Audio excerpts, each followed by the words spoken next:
Museum in Mercer County seeks to upgrade its signage. As our Abby Lester explains, Princeton's War Museum is trying to raise money to shine a brighter spotlight on their weekly tributes to local veterans, as well as bring more visitors into the museum. Located in Princeton, West Virginia, Tony Whitlow nearly a decade ago decided to make a memorial for those who have fought for this country. The Those Who Served Museum started in a small room that has grown into the entire top floor of the building with both a museum and a memorial room. When we first started this museum, it was an idea in my mind, because it's based on veterans themselves. It was an idea in my mind that they would not be forgotten. As the museum has continued to grow, Whitlow has continued to find ways to recognize veterans, moving recently to Facebook with a Veteran of the Week. I can't believe how productive these veterans are that make it home, how productive they are after they get home.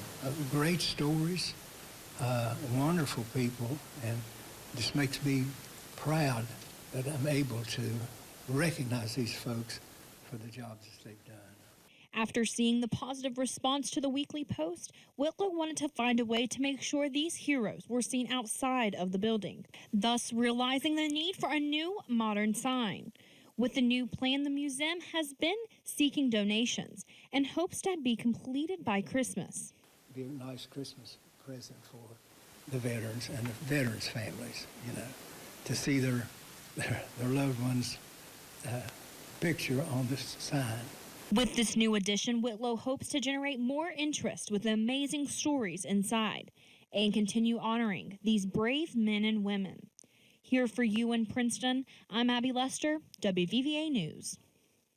People interested in helping with the new sign project can drop off donations in person, or you can mail them to the Those Who Served War Museum at 150 West Main Street in Princeton, West Virginia, zip code 24740.